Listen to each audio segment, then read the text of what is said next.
processo de formação da América, nós vamos entender o processo de outro país, de outros europeus, que é a Holanda.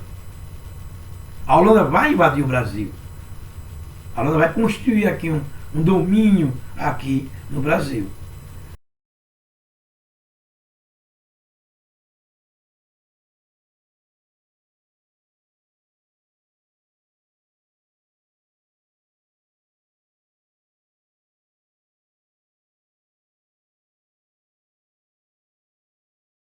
Mas para entender a formação, a invasão holandesa, nós temos que compreender um processo na história do Brasil, que é o processo conhecido como, nós sabemos do período pré-colonial, que eu falei anteriormente na questão da invasão francesa do Brasil pré-colonial, que é o escambo, que é a atividade extrativista do pau-brasil, são as feitorias que vão estabelecer isso aí. E agora nós vamos ver o processo conhecido, que é a fase de colonização. De exemplo, Portugal invadiu aqui o Brasil em 1500, só resolve colonizar o Brasil a partir de 1530, que é a chamada capitanias hereditárias. O rei, porque aí você não sei, mas por que essa demora toda? Eles invadem o Brasil em 1500, que é chamado Brasil pré-colonial, e só vão de fato colonizar o Brasil em 1530. Porque a coroa portuguesa estava nas Índias. O comércio rentável das Índias não interessava no momento o Brasil. Diferente da América Espanhola, a América Portuguesa cobiçava ouro e não encontrou ouro no primeiro momento. Por isso que existe essa divisão pré-colonial e Brasil colonial. Quando o comércio nas Índias ele entra em decadência, ele sofre a concorrência da Espanha, aí eles resolvem, na verdade, vir investir no Brasil, que é o processo conhecido de capitania hereditária. Então, aí se estabelece uma relação entre a Holanda e a coroa portuguesa. Em que sentido? Quem vai financiar e todo o processo, o sistema de capitania hereditária, na qual o produto é a cana-de-açúcar, e essa cana-de-açúcar vai ser a gênese da formação brasileira, as etnias dos africanos escravizados, dos nativos que estavam aqui no Brasil, os verdadeiros donos do Brasil. E a gente vai estabelecer o quê? A invasão portuguesa é que nasce a Revolução Brasileira. Quem vai montar o sistema de capitania hereditária é o financiamento holandês. A muda da cana, que já tem experiência nas Antilhas, vamos trazer o Brasil, é financiamento holandês. A mão de obra africana escravizada é financiamento holandês. E o maquinário, o engenho de açúcar. Em troca, a Holanda financiava esse açúcar. Comercializava e financiava e comercializava o açúcar e refinava para a Europa.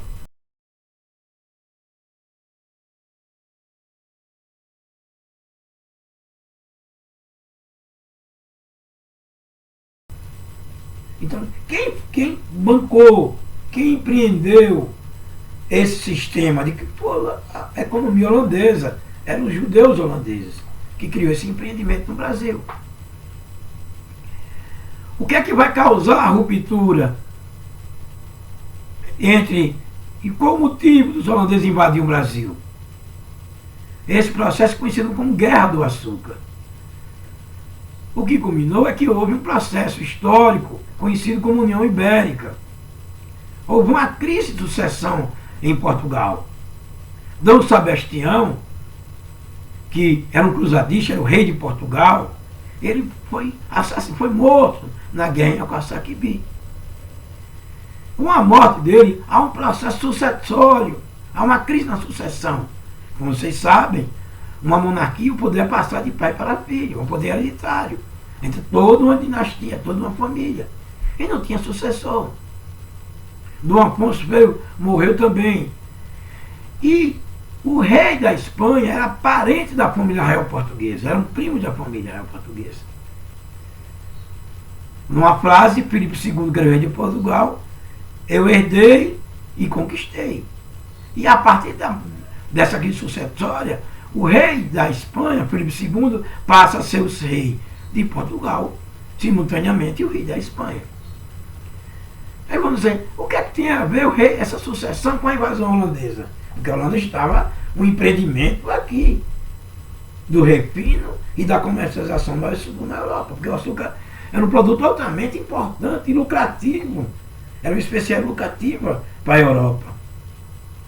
Então, dentro desse processo aí, o que ocorre?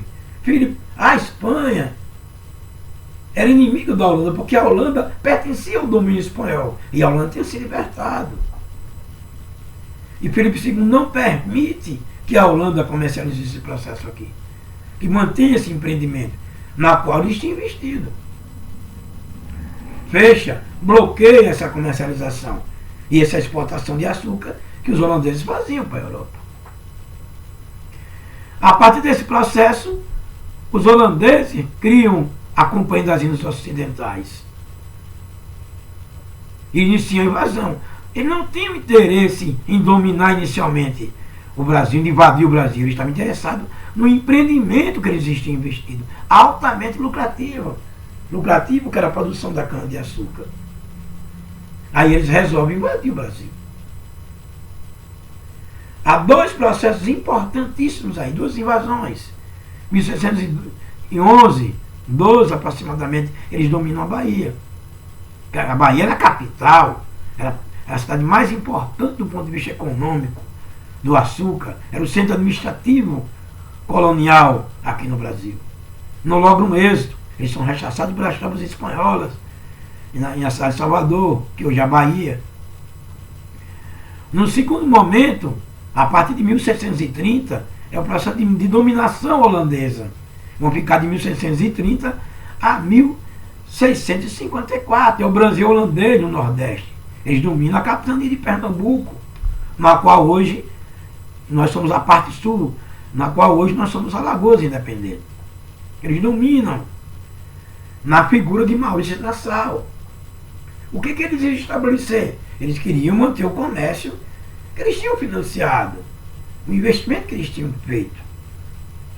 Nesse processo de dominação, e principalmente no território na qual hoje é Alagoas, eles contam com a colaboração de um senhor de engenho, conhecido como Domingos Fernandes, que é o Calabar.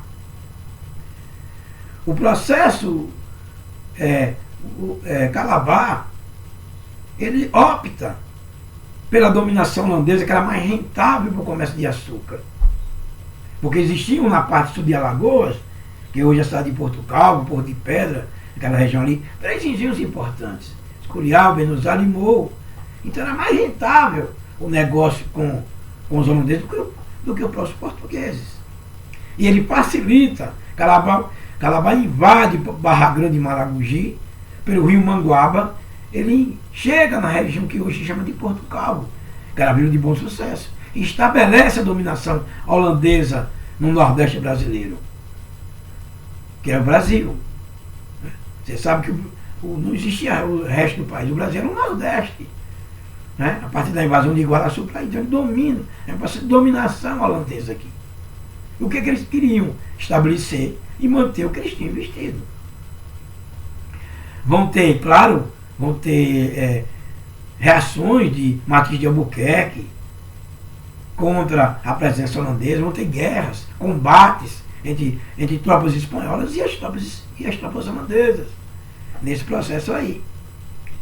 Esse processo se encerra com a Batalha de Guararapes. Calabar é enforcado, é assassinado pelo Marquês de Albuquerque. E o Brasil holandês, os holandeses são expulsos desse processo aqui. E essa expulsão dos holandeses desse processo, que se dá em 1654, esse processo coloca o ciclo da cana-de-açúcar em decadência. E nós iniciamos 3 ciclos econômicos. Existem 3 ciclos econômicos no Brasil. No Brasil pré-colonial, o primeiro ciclo econômico da dominação portuguesa colonial é a extração do pau-brasil, a partir do século XV. Quando chegamos no século XVI, inicia um processo que vai gerar a formação brasileira, a formação da nossa etnia, a formação da nossa cultura e da nossa civilização, que é a cana-de-açúcar. É a cana que estabelece uma ocupação de fato. É a cana que inicia o processo colonial português. E o último ciclo econômico é o ciclo da mineração, nesse processo da formação da América, ou da América espanhola, ou da América portuguesa, da América inglesa. Vocês perceberam que é a diferenciação na formação, da dominação